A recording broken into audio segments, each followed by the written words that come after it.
हाँ जी, कैसे हैं आप लोग? खैरियत से हैं? वो मुहावरा तो आपने सुना ही होगा, वो कहते हैं ना कैट सिटिंग डक्स। तो आज साउथ अफ्रीका के जो बैट्समैन थे ना, वो बेसिकली सिटिंग डक्स थे भाई।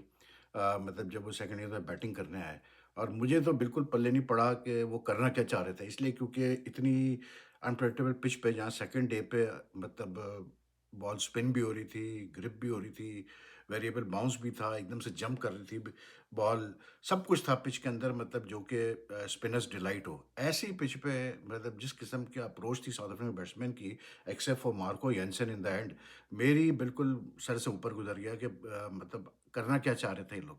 इसलिए कि ऐसी पिच पे आप जितना भी अच्छे डिफेंसिव आप डिफेंस के साथ खेल लें, if you don't put the ball bad balls away, if you don't try to score off even off the good balls in a sensible manner, तो आप समझिए कि कहीं ना कहीं तो आपका टाइम आ जाएगा जाने का।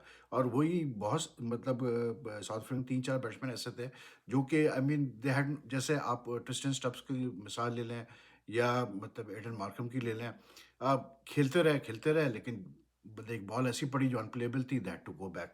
लेकिन इंडिया ऑब्वियसली इज़ इन अ मतलब ड्राइविंग सीट, और इस वक़्त तो मतलब साउथ अफ्रीका का हाल ये है कि इंडिया ने फर्स्ट इनिंग्स में 30 रन्स की सिर्फ लीड ले पाया था, लेकिन उसके बाद उन्होंने साउथ अफ्रीका को 93 फॉर 7 कर दिया सेकंड इनिंग्स में। जब खेल खत्म हुआ, अभी सिर्फ सेकंड डे हुआ, ठीक है? तो टोटल लीड जो है वो 63 है साउथ अफ्रीका की। अब वो जो मतलब बोना जो था ना, जिसको इंडियन प्लेयर्स बोना कह के बुला रहे थे, वो जवान का बच्चा एक एंड पे खड़ा रहा भाई आज। और मतलब he is not out on what do you call it 29 of 78 balls, ठीक है?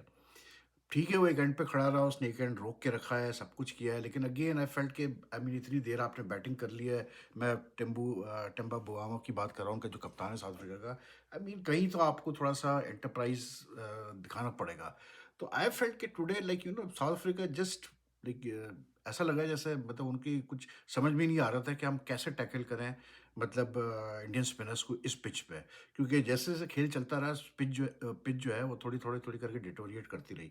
और फिर ज़ाहिर-सी बात है क्योंकि होम मतलब टेस्ट मैच है, तो आई मीन जडेजा हो गया, कुलदीप यादव हो गया, अक्षर पटेल हो गया, मतलब इनको तो पता है कैसे इन पिचेस पे बॉलिंग की जाती है।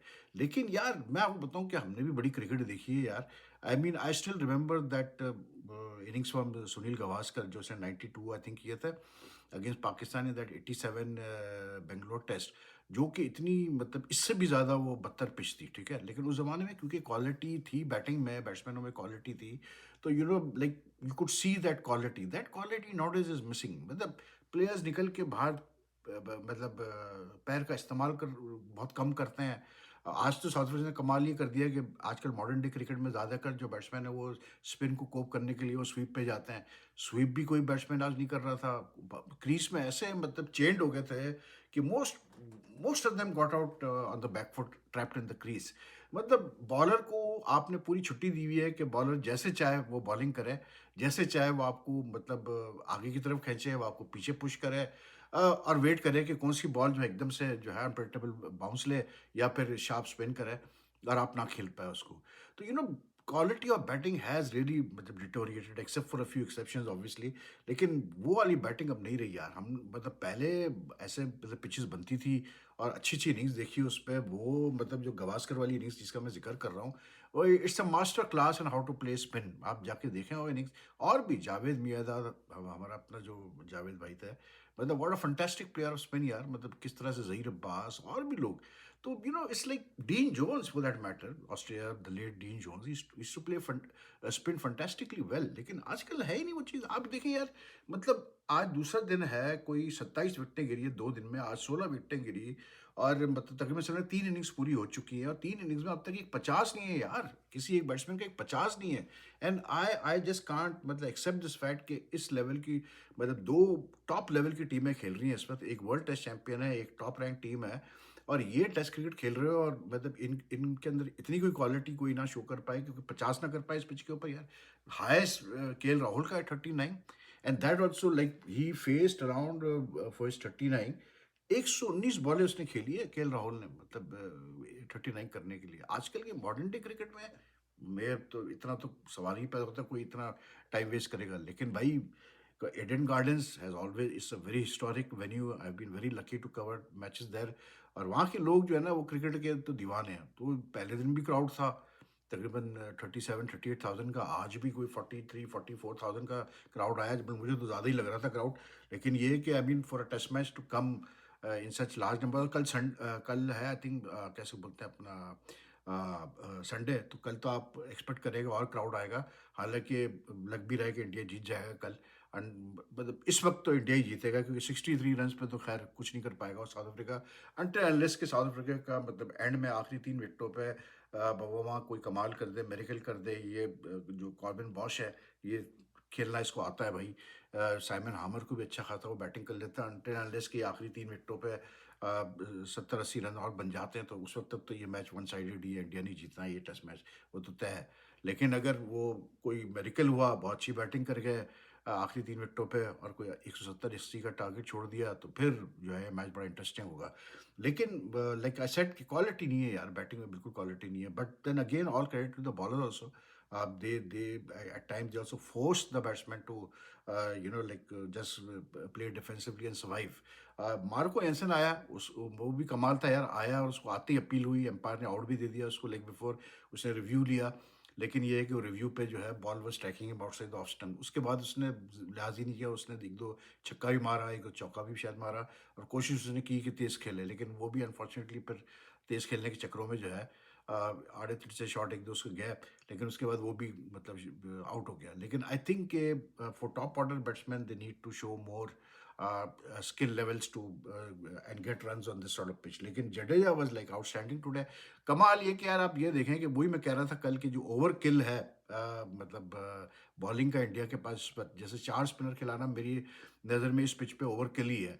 आप देखें वाशिंगटन सुंदर ने एक ओवर नहीं कराया सेकंड इनिंग्स में, सिराज को एक ओवर नहीं मिला, ठीक है। बुमराह ने टोटल 3 ओवर कराए। 35 ओवर में से 24 ओवर तो सिर्फ जडेजा और अक्सर ने कराया, और वो दोनों लगे रहे मतलब लास्ट सेशन में, जिसमें साउथ अफ्रीका की कोई 6 विकेटें गिरी है, और जिसमें साउथ अफ्रीका का टोटल कोलैप्स हो गया, मतलब वो बिल्कुल ही फारिग हो गए आखिरी सेशन के अंदर। इट वाज लाइक लगा ऐसा रहा था कि किसी टाइम पे भी उनकी इनिंग्स भी रैप अप हो जाएगी, इतना वो बुरा खेल रहे थे, उनकी बैटिंग इतनी बुरी थी। और इतनी मतलब I would say at the same time कि Jadeja was bowling very well, Axar was bowling very well.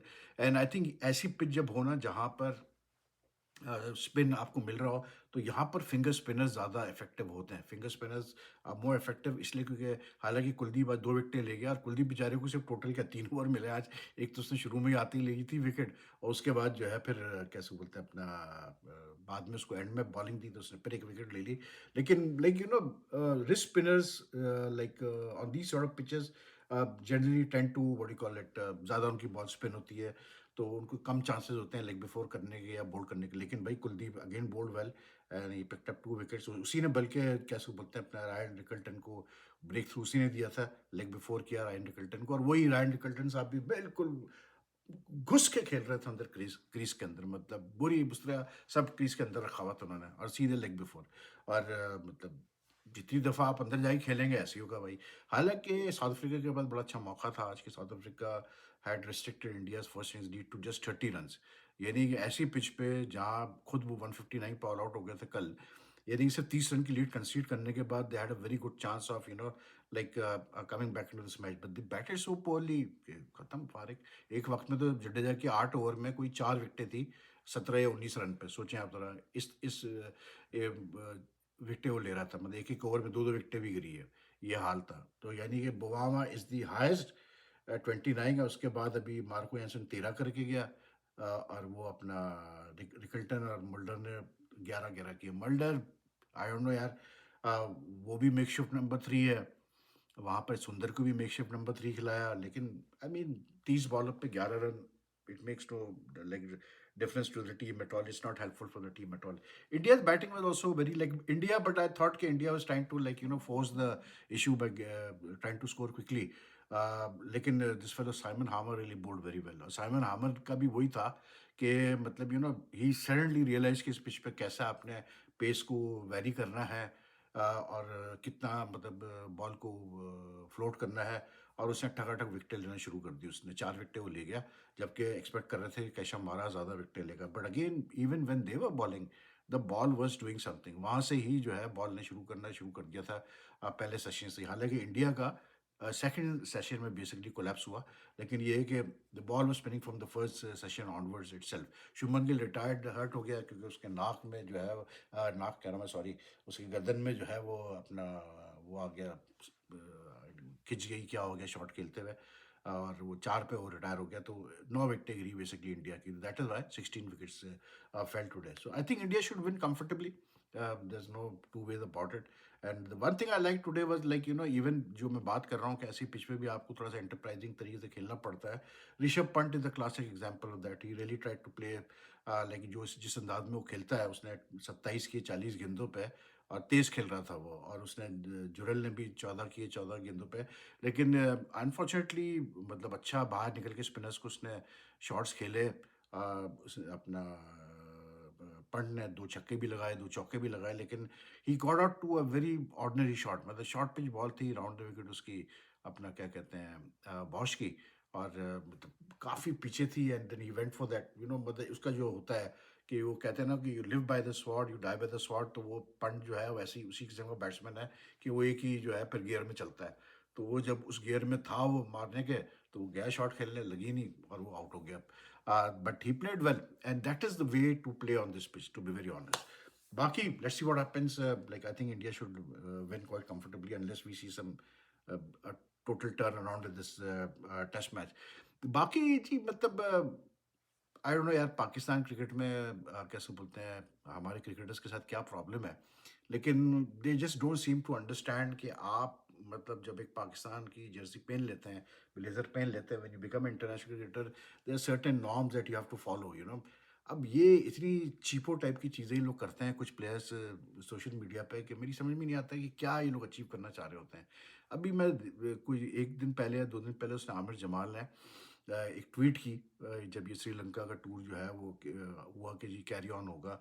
और ठीक है, आप वो अच्छी बात है कि आप ट्वीट कर रहे हैं, आप शुक्रिया अदा कर रहे हैं श्रीलंकन टीम का, सब कुछ कर रहे हैं, लेकिन उसके साथ साथ आप एक इशारा डाल रहे हैं उसकी तरफ, अफगानिस्तान की तरफ, और मतलब इंडिया की तरफ, कि नान भाई और उनके सपोर्टर्स के लिए ये करारा जवाब। और ये आई मीन यार, किसी के लिए इस किस्म की लैंग्वेज इस्तेमाल करना, इवन कल मतलब जिस तरह से इंडियन प्लेयर्स ने, कुछ इंडियन प्लेयर्स ने, बुमराह वगैरह ने बहुआ के लिए मतलब वर्ड इस्तेमाल किया बोने का, भाई इट्स नॉट ऑन नाउअडेज। आजकल दुनिया चेंज हो चुकी है भाई, और specially I mean Aamir Jamal का कोई लेना देना ही नहीं है भाई जिस चीज़ से। आप तो खेल भी नहीं रहे हो पाकिस्तान टीम में, तो आप क्यों इस किस्म के आप ट्वीट्स कर रहे हो? And then you have to realise that sooner later, आजकल इतनी लीग्स हो रही हैं, इतनी चीज़ें हो रही हैं, कि कहीं ना कहीं आपका आमना सामना हो ही जाता है, कहीं ना कहीं आपको मिलके खेलना पड़ रहा होता है, कहीं आप ऑपोजिशन खेल रहे होते हैं। तो I don't think it makes any sense, like to give such tweets. It's just not on. And the PCB needs to, like have a grooming class for these players and tell them कि यार तुम लोग थोड़ा सा हाथ हल्का रखो। या तो इनके खुद पता भी नहीं होता इन प्लेयर्स को कि ट्वीट किया जा रहा है इनके नाम से, क्योंकि इनके अब तो सारे दे हैंडल्ड बाय एजेंट्स, एजेंसीज, तो पता नहीं वो एजेंसीज डाल रही होती है इनके नाम से ट्वीट क्या है। But like I keep on saying कि यार प्लेयर्स को किसी सूरत में भी पॉलिटिकल इश्यूज़ में, इन सारे इश्यूज़ में पढ़ना ही नहीं चाहिए, ना इसके ऊपर कोई ट्वीट देनी चाहिए। क्रिकेट रिलेटेड आप देना चाहते हैं, ठीक है, बात ख़त्म। अफ़गानिस्तान के प्लेयर्स ने जो भी किया इन द पास्ट या रिसेंटली भी, जब उन्होंने पाकिस्तान का ट्राई सीरीज़ से पुल आउट किया, अगर एक आदमी गलत कर रहा है तो उसका मतलब ये थोड़ी कि आप भी गलत करो यार, सीधी-सी बात है। बाकी एज़ यूजुअल जो एक्सपेक्टेड था कि बाबर आज़म ने कल जो 100 किए, उसके बाद जो है बाबर आज़म के तो मतलब कैसे बोलते हैं, ऐसा हो रहा है कि जैसे पता नहीं बाबर आज़म ने कितनी बड़ा कमाल कर दिया। लेकिन बहरहाल कमाल तो था कि उसने इतने अरसे बाद जाके 100 किया उसने, इतने मतलब कोई 83 इनिंग्स के बाद। लेकिन एज़ यूजुअल जो एक्सपेक्टेड था कि वो ओवर द बोर्ड हर चीज़ चल रही है सोशल मीडिया पे। लेकिन एक चीज़ और जो थी बड़ी इंटरेस्टिंग, वो ये थी कि ये जो पीएसएल का सिलसिला चल रहा है, आईपीएल ने ऑक्शन की डेट्स अनाउंस कर दी हैं, जो आई हैं सामने टेंटेटिव। दिसंबर में शायद वो ऑक्शन करने वाले हैं, अपना मिनी ऑक्शन करेंगे वो for the IPL next year, ठीक है। हमारे वहाँ हालांकि 10 साल पूरे हो गए पीएसएल के, अब हम नेक्स्ट 10 ईयर्स के लिए तैयारी कर रहे हैं। 2 नई टीमें आनी है, और the pace at which we are going is like totally surprising to me. और उसमें भी ये है कि सुना ही है कि जो ये कैसे बोलते हैं, कॉन्ट्रैक्ट्स भेजे गए फ्रेंचाइजीज को फॉर रिन्यूअल, मतलब with the increased franchise fees, what I have heard so far is that Multan Sultans को नहीं भेजा गया कॉन्ट्रैक्ट, बाकी पांचों फ्रेंचाइज को भेजा गया, मुल्तान सुल्तान्स को नहीं भेजा गया। उन्होंने शायद बोर्ड में बात भी की है, आई डोंट नो क्या इसके पीछे कहानी है, लेकिन it makes no sense to me यार। ये सब जो सबसे आपकी एक्सपेंसिव कैसे बोलते हैं फ्रेंचाइज है, जब लोग बीच में पड़ गए हैं तो अभी ख़त्म करो इस मामले को यार। जो भी अली अली तरीन ने किया ठीक है, उसने मतलब कह दिया कि यार मैं तैयार हूँ बैठ के बाद। अब फिर उसमें मजे क्या पता है क्या है कि जो थर्सडे को एक मीटिंग हुई है फ्रेंचाइज ओनर्स की और ऑडिटर्स की, जो पीएसएल के ऑडिटर्स है और पीएसएल वालों की, उसमें अली तरीन को इनवाइट किया गया, उसने मीटिंग भी अटेंड की। तो फिर भाई मुल्तान सुल्तान को आप क्यों नहीं भेज रहे हैं? मतलब वो जो बार बार प्रेस रिलीज में मेंशन हो रहा है कि उन सिर्फ उन फ्रेंचाइजीज को भेजा जाएंगे डॉक्यूमेंट जो जिन्होंने मतलब जो है अपने कॉन्ट्रेक्चुअल ऑब्लिगेशंस को पूरा किया है। It makes no sense to me यार। कॉन्ट्रैक्चुअल ऑब्लिगेशन क्या होते हैं? मतलब we know in the last 10 years कितनी फ्रेंचाइजीज ने लेट फीस जमा कराई है, कितने फ्रेंचाइजीज ने चेक्स दिए हैं जो बाउंस हो गए। ये सब कॉन्ट्रेक्चुअल ब्रीचेज ही है ना। तो मतलब अब इतना क्या, इतना बड़ा मसला है भाई? अगर अल्तरीन के साथ मसला भी है तो बैठ के सॉर्ट आउट कर लो। लेकिन इतनी एक्सपेंसिव फ्रेंचाइज जो आपको, यानी कि जो आप वो दे रही है $6.35 मिलियन आपको साल का। दूसरी जो नंबर 2 पे जो आपका वो है, कैसे बोलते हैं, फ्रेंचाइज है, वो आपको तकरीबन कोई 2.6 या 7 दे रही है, ठीक है, $1 बिलियन दे रही है। तो आप फ़र्क देखें यार। उस पे आप इस तरह से ट्रीट कर रहे हैं उस फ्रेंचाइज को। जबकि आप ये देखें कि जो ऑडिटर्स को अपॉइंट किया गया, सब कुछ किया गया, जो कुछ भी हो रहा है, वो सब पीएसएल के फ्रेंचाइजेस के खर्चे पे हो रहा है। मतलब उन्हीं के शेयर से पैसा काटा जाएगा भाई। और उस पे फिर आप इस तरह से ट्रीट कर रहे हैं इनको। लेकिन बहरहाल आज पीसीबी ने एडवर्टाइज कर दिया, they've invited bids for the two teams, और 15 दिसंबर को गालिबन बिड्स खोलेंगे। और 15 दिसंबर को ही बिड होगा, तो 15 दिसंबर को दो नई टीम अनाउंस हो जाएंगी। अब देखना ये है कि जो असल चीज़ है कि कितनी बिड्स आती हैं, कितना पैसा लगता है, क्योंकि ये जो फैंटेसी वर्ल्ड में रहते हैं हमारे पीएसएल वाले, वो अब चेक हो जाएगा 15 दिसंबर को कि मतलब कितना पैसा बिड आती है नई टीमों के लिए। जब ऑलरेडी मुल्तान सुल्तान ही इतना दे रही है तो फिर पता नहीं बाकी क्या बनेगा। लेकिन so far the PSL things have been handled very very poorly, I will say this much. मतलब जो स्मूथनेस होनी चाहिए थी और जो एक एजेंसी होनी चाहिए थी चीज़ों में, वो हमें नज़र नहीं आई है यार। जो कि बड़ी अफसोसनाक बात है, क्योंकि एक ही ब्रांड है पाकिस्तान का, पीएसएल, और उसका भी ये हाल हम कर रहे हैं। Anyway, take care. If you like this video, like and share as much as you can, and I will see you all tomorrow. अल्लाह हाफिज़ जी।